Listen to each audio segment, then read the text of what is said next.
And we're joined again by Kenny White, the Wizard of Odds from KennyWhiteSports.com. I was on your show Saturday and told you about the rumor of the Purdue white flag. It did not stop them from betting Purdue from 14-11, final score 52-6. Kenny, Wisconsin couldn't move the ball across the 50 against Alabama, yet they scored 50 on Purdue. How do you possibly catch up from a power rating standpoint, knocking Purdue down?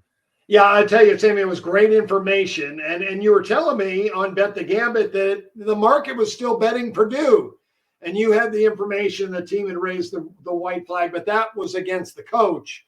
They haven't given up, as football players, they've given up on the coach. So something may need to be done there. I did drop their rating once again this past weekend, 3 points. I'm going back to my week 1 or week 0 ratings to see where I had Purdue at, to let you know what that rating was. And the beginning of the year rating for Purdue, I had a 106, I believe. That says 106. So I dropped them 5 points. That's probably not enough, Sam. I'm sure you agree with that. You think they need to be dropped a heck of a lot more. Now, I went over their depth chart because you said they had some guys dismissed. Only one starter.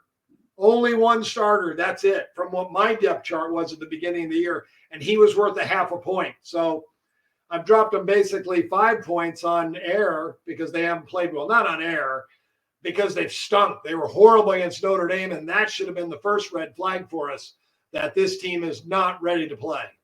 Yeah, they've played a D game against so many teams. 66-7 to Notre Dame, 38-21 to Oregon State. They're down 25 late against Nebraska, 28-3, and then just get railroaded by Wisconsin. I don't think we can do this the rest of the season because eventually they'll catch up. But here's another twist for you on this game. Walters used to be the DC at Illinois under Bielema. And guess who took some QC guys and some players out the door from Illinois to Purdue? Bielema's former defensive coordinator, who I know Illinois just can't wait. Illinois at home off the bye. This might be the last stand against Purdue for me. I'll speak for myself. But you have not only the rumors, you have the situationals working against Purdue in this spot. So I will do it one more time and see what happens. It's been pretty nice so far. But you are right. Eventually, the number gets too big for Purdue. Like, the numbers get way too big. I've done something different this year that I've never done this. I'm giving a performance rating for each team for their game. So I've said, since I've invented this for myself, that the performance rating and the rating, after we get a lot of data and a lot of sample size of 10 games, they should come together.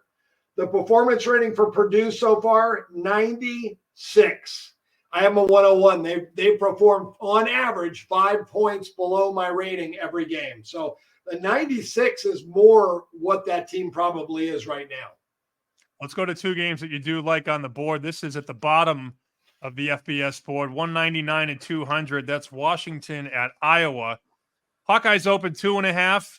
Still sitting mostly 2.5. There are some threes. There's a 3 right here at Pinnacle as I pull up the screen. What do you like in this one?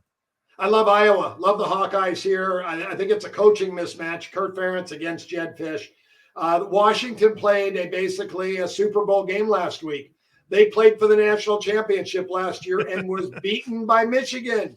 Michigan came to town last week.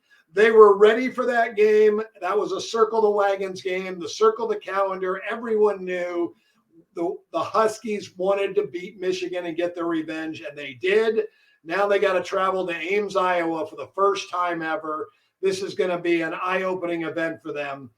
Great crowd, great team, and a coach that covers spreads. He's 164 and 126. Kurt Ferentz is it, and his last however many games that was, 300 games, 20-some years, 25 years at the school. He knows how to cover, and I think he's got the better defense. I think he's got the better offense. I think he's got the better football team, and Washington's going to have a letdown. So, yeah, give me the Hawkeyes here. Let's go one spot up. This is going to be maybe the game of the weekend. At least I hope it is. Hopefully it's as good as it was when Alabama played Georgia. This is Ohio State and Oregon, 197-198. This total has come up a bit, which I was a little surprised by because both defensive lines look pretty solid. But take us to Eugene, Autzen Stadium, where Ohio State is a 3.5-point favorite against Oregon. Yeah, my numbers were a lot higher on the total. So check my total out. I think it's going to be a high-scoring game. And understand, I do have two great defenses. I have Ohio State #1 defense, and I have Oregon #9. But offensively, Ohio State #2. Will Howard has done a great job. This will be his toughest test yet, playing against this Oregon team. Dylan Gabriel's a Heisman-type quarterback. He's got one of the highest ratings in my book, above average, 10.5 points. So big game for him against a great defense. We'll see if he can perform. I like Oregon. I think these teams' power ratings, I have Ohio State better, #2 in the country, Oregon #6. But when I give home field advantage for Oregon, which is always a great home advantage, I made the Ducks a 2-point favorite. I took 4 with the Ducks. That line's still sitting there. It hasn't moved. Wasn't a big play for me. I played 1% on this one, but I did play 2% on the total over. All right, that's that phone blowing up telling you, hey, Kenny, hurry up. Go bet Illinois. Last stand. Yeah. That's what it is. Go bet Illinois. I appreciate you, buddy. Somebody did. We saw that number move today, down money for Purdue, but it looked like a dummy move, you said, because money came right back on Illinois to drive it back up to 19.5, 20.